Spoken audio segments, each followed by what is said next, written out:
भारतीय अंतरिक्ष अनुसंधान संगठन ने आज दोपहर 2:19 पर PSLV C-55 रॉकेट से सिंगापुर के 2 सैटेलाइट सफलतापूर्वक लॉन्च किए।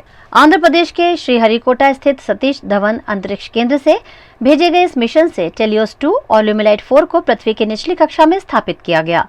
इस मिशन में इसरो का एक्सपेरिमेंटल प्लेटफॉर्म पोएम भी भेजा गया। पोएम अंतरिक्ष के वैक्यूम में कुछ टेस्टिंग करेगा। ये PSLV की 57वीं उड़ान थी। 4, 3, 2, 1, 0।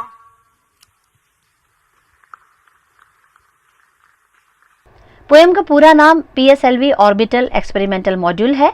PSLV 4 स्टेज वाला रॉकेट है। इसके 3 स्टेज तो समुद्र में गिर जाते हैं। आखिरी यानी चौथी स्टेज, जिसे PS4 भी कहते हैं, सैटेलाइट को अपनी कक्षा में पहुंचाने के बाद अंतरिक्ष का कचरा भरा रह जाता है। अब इसी के ऊपर प्रयोग करने के लिए पोएम का इस्तेमाल किया जाएगा। ऐसा चौथी बार किया जा रहा है। And the PSLV C-55 has lifted off, flying past the tufts of clouds. भव्य नजारा PSLV C-55 का। टेलियोस 2 एक टेलीकम्युनिकेशन सैटेलाइट है। सिंगापुर सरकार ने इसे वहां के इंजीनियरिंग स्टूडेंट्स के साथ मिलकर तैयार किया है। यह दिन रात और सभी मौसम में कवरेज देने में सक्षम होगा। ये 741 किलो वजनी है। ये आपदा प्रबंधन से जुड़ी सूचना देगा। ल्यूमिलाइट 4 को सिंगापुर के इन्फोकॉम रिसर्च इंस्टीट्यूट और नेशनल यूनिवर्सिटी ऑफ सिंगापुर के satellite technology and research centre की साझेदारी में बनाया गया है। इसका उद्देश्य सिंगापुर की नेविगेशन, समुद्री सुरक्षा को बढ़ाना और ग्लोबल शिपिंग कम्युनिटी को फायदा पहुंचाना है। ये 16 किलो का है।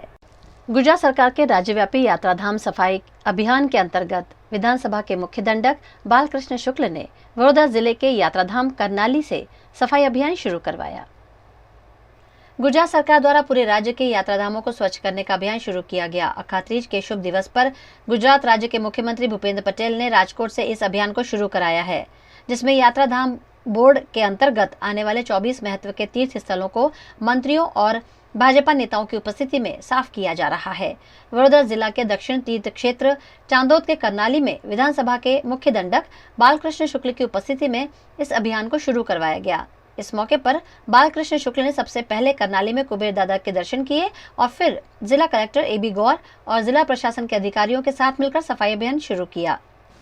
તમામ નાગરિકોને વિનંતી કરું છું કે યાત્રાધામ સફાઈ આજે ચાલી રહી છે, સ્વચ્છતા ઝુંબેશમાં આપણે બધા જોડાઈએ।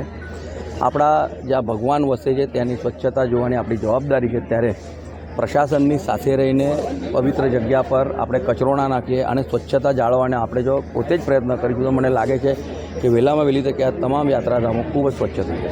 સાહેબ, ચાણોદ અને કરનાળીમાં ગુજરાત ટુરિઝમ દ્વારા જે સફાઈ કર્મચારીઓ ફાળવવામાં આવે છે તેમાં કેટલાક દિવસથી બહુ નહીવત ઘટાડો થઈ ગયો છે, તો એ બાબતે એ જિલ્લા પ્રશાસનનું ધ્યાન દોરીશ। કદાચ એવું હશે કે લગનગાળો પણ ચાલે છે અને કદાચ કોઈ આમ થયું હશે, પણ એ જોઈ લઈશું આપણે ચોક્કસ। તમારી વાત સાચી છે, કદાચ હશે તો એનો ચકાસણી કરી લઈશું। स्वच्छता अभियान के अंतर्गत जिला कलेक्टर AP गवर्नमेंट आव में सवार होकर नर्मदा नदी के किनारे हो रही गंदगी का निरीक्षण किया और इसके साफ सफाई के निर्देश भी दिए। इस मौके पर छोटाउदेपुर सांसद गीता राठवा, नांदोद विधायक डॉक्टर दर्शना देशमुख, भाजपा जिला अध्यक्ष सतीश पटेल, प्रभारी पराक्रम सिंह जाडेजा और संत महंत शामिल हुए। આજે દેશમાં તમે જુઓ ને તો નાનામાં નાનું બાળક પણ પોતે જ્યારે ચોકલેટ ખાઈને રેપર પોતાના ગજવામાં મૂકશે, એ કાગળ રસ્તામાં નહીં ફેંકે, એટલી જાગૃતિ જો બાળકો સુધી આવી હોય તો આજે આપણે આ દેશના અને આ રાજ્યના દરેક લોકોએ પણ આ જનજાગૃતિ કેળવીને સ્વચ્છતા કેળવવાનું કામ કરવું જોઈએ। અને ધાર્મિક સંસ્થાનો એ આપણું ધાર્મિક ખૂબ જ મહત્ત્વ રહેલું હોય છે। જો એ સ્વચ્છ રહેશે તો ટુરિઝમ ક્ષેત્ર પણ એનો ડેવલપમેન્ટ થશે અને વિકાસ થશે, ને જેટલું સ્વચ્છ રહેશે એટલું સ્વાસ્થ્યની દ્રષ્ટિએ પણ આપણા માટે સારું છે। તો પ્રવાસનને પણ વેગ મળે અને ધાર્મિક સંસ્થાનોનું મહત્ત્વ પણ જળવાય, એ માટે પણ આ સ્વચ્છતા કરવી જરૂરી છે। અને મને ખ્યાલ છે ત્યાં સુધી દર મહિનાના 3જા રવિવારે પણ આ સ્વચ્છતાનો કાર્યક્રમ ચાલુ જ રાખવાનો છે। એવી રીતનું પણ એક ભારતીય જનતા પાર્ટી દ્વારા પણ એક આયોજન થયેલું છે। તો આપણે સૌ સાથે મળીને હું આ દેશના અને આ રાજ્યના તમામ નાગરિકોને વિનંતી કરું છું ને એક અપીલ કરું છું કે આપણે સૌ આ સ્વચ્છતાના કાર્યક્રમમાં જોડાઈએ અને આપણે થોડોક પણ સમય આપણે જો આ સ્વચ્છતા માટે આપીશું, કે આખો દિવસ નથી આપવાની જરૂર, પણ અડધો કલાક કે 1 કલાક પણ આપીશું અને જે પણ ધાર્મિક સંસ્થાનો છે ત્યાં આપણે સ્વચ્છતા કરીશું તો મને ચોક્કસ ખાતરી છે કે આપણે આ ધાર્મિક સંસ્થાનોને ખૂબ જ સુઘડ અને સ્વચ્છ રાખીને એને જે મહત્ત્વ છે ધાર્મિક સંસ્થાનું એ જાળવી શકીશું। गुजरात के वडोदरा में कौमी एकता के माहौल के बीच आज उत्साह के साथ परशुराम जयंती मनाई गई। इस मौके पर भव्य शोभा यात्रा का आयोजन भी किया गया। आज देश भर में भगवान विष्णु के छठे अवतार भगवान परशुराम की जन्म जयंती मनाई जा रही है। इस मौके पर वडोदरा के वाघोड़िया रोड के सूर्य नारायण ग्राउंड से समस्त ब्रह्म समाज द्वारा भव्य परशुराम यात्रा आयोजित की गई। जय परशुराम के नारों के साथ ढोल नगाड़े और डीजे के ताल पर इस भव्य शोभा यात्रा को आयोजित किया गया, जिसमें ब्रह्म समाज के अग्रणियों के साथ साथ भारतीय जनता पार्टी के नेता भी शामिल हुए। इस शोभा यात्रा में परशुराम भगवान की जय जयकार के साथ टू व्हीलर पर केसरिया साफे के साथ बड़ी संख्या में लोग शामिल हुए। इस मौके पर अप्रिय घटनाओं को रोकने के लिए चुस्त पुलिस बंदोबस्त के साथ शोभा यात्रा का आयोजन किया गया। भगवान परशुराम की शोभा यात्रा में परशुराम के भव्य कटआउट ने आकर्षण जमाया। अखात्रीजनो दिवस એટલે ભગવાન પરશુરામનો જન્મોત્સવ। આ દિવસ ખાસ કરીને બ્રાહ્મણો અને હિન્દુઓ માટે ખૂબ વિશેષ દિવસ છે। 1998થી વડોદરા શહેરમાં પરશુરામ શોભાયાત્રાની શરૂઆત નાના પાયે થઈ હતી। માંડવી વિઠ્ઠલ મંદિરથી અમદાવાદી કોડ સુધીની યાત્રા નીકળતી હતી। વખત જતાં અને મોટું સ્વરૂપ આપવામાં આવ્યું ને છેલ્લા 10 વર્ષથી સૂર્યનગર વાઘોડિયા રોડથી અમદાવાદી કોળ પંચમણી માગદેવ સુધી આ યાત્રા જાય છે। આમાં મોટી સંખ્યામાં બ્રાહ્મણોની સાથે હિન્દુ સંપ્રદાયના વિવિધ ધર્મના લોકો પણ આમાં જોડાય છે। સંતો મહંતો જોડાય છે। આ યાત્રાની વિશેષતા એ છે કે યાત્રાની આગેવાની બહેનો લે છે। 1000 બહેનો ટુ વ્હીલર પર આ યાત્રાની આગેવાની કરે છે। બગ્ગીમાં સંતો મહંતો બિરાજે છે। ખુલ્લી જીપમાં શહેરના રાજકીય આગેવાનો પણ હાજર રહે છે। 2 વર્ષથી ઈદ અને પરશુરામ જયંતિ એક જ દિવસે આવે છે। ગયા વર્ષે પણ ઈદ અને પરશુરામ જયંતિ ભેગા હતા અને તે વખતે મુસ્લિમ બિરાદરો દ્વારા આ શોભાયાત્રાનું સ્વાગત સન્માન કરવામાં આવ્યું હતું। इस मौके पर डभोई विधायक और समस्त गुजरात ब्रह्म समाज के अध्यक्ष शैलेश मेहता, वडोदरा सांसद रंजनबेन भट्ट, भाजपा अध्यक्ष डॉक्टर विजय शाह, मेयर नीलेश राठौड़, वैष्णवाचार्य व्रज राज कुमार, विधायकों, नगर सेवकों, भाजपा और कांग्रेस के नेताओं की उपस्थिति रही। ये शोभा यात्रा सूर्यनगर गरबा ग्राउंड से शुरू होकर पानी गेट, मांडवी न्याय मंदिर, गांधीनगर गृह होकर अहमदाबादी पोल के महादेव मंदिर पहुंची, जहां महाआरती के साथ शोभा यात्रा संपन्न हुई। आज कोइंसिडेंटली भगवान परशुराम का जन्मोत्सव और ईद दोनों त्यौहार साथ में है। भगवान परशुराम जिनके बारे में कहा जाता है कि विष्णु भगवान के छठे अवतार, परम ज्ञानी, महान योद्धा और चिरंजीवी, ऐसे परशुराम भगवान की आज जन्म जयंती।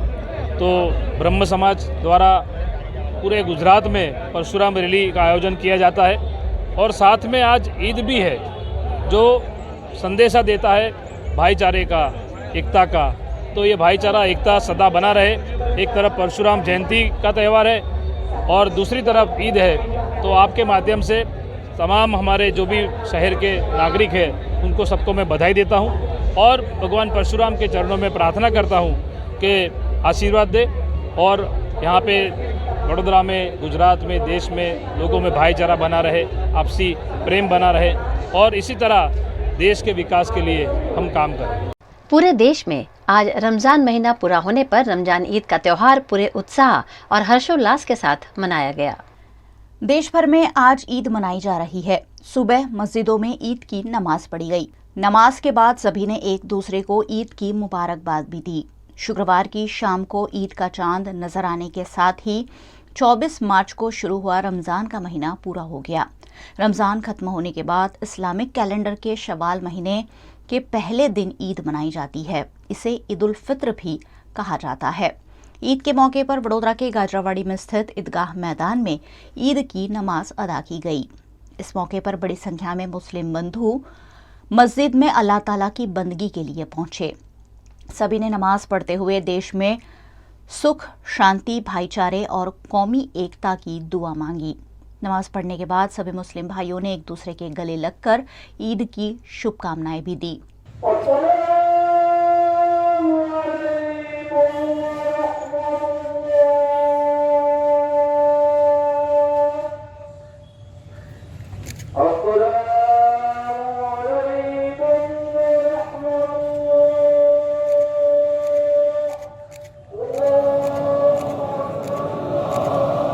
बड़ौदा शहर के तमाम मुस्लिम समुदाय को ईद मुबारक पेश करता हूँ। साथ साथ में मैं अपील करता हूँ कि जिस तरह अपना बड़ौदा शहर एक संस्कारी नगरी के तरह एक पहचान है अपनी, उस पहचान को कायम रहे, मुकम्मल रहे और उसका विरोध अकबंद रहे, ऐसी मैं अपील करता हूँ कि उसके माध्यम से हम कौमी एकता की तरफ जाए और सद्भावना का व्यवहार हम रखे हैं।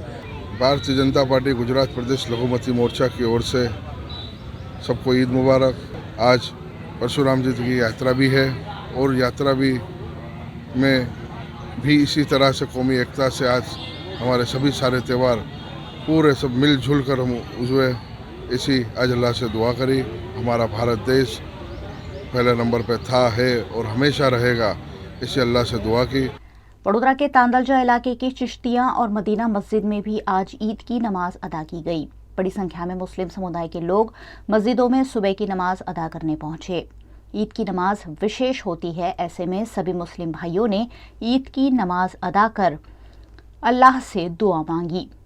हिंदुस्तान के तमाम लोगों को ईद उल फित्र के मुबारक अवसर पर मुबारकबाद देते हैं और बड़ी खुशी की बात है कि सुकून और इत्मीनान के साथ ये त्यौहार शुरू हुआ है और उम्मीद है इंशाअल्लाह उल अज़ीम सुकून और इत्मीनान के साथ ख़त्म होगा। आज का ईद का दिन यानी किसी की अगर नाराज़गी भी है तो वो भी माफ़ करके एक दूसरे गले मिलते हैं और ये ईद का त्यौहार यानी भाईचारा बनाने का एक बहुत ही बेहतरीन मौका होता है।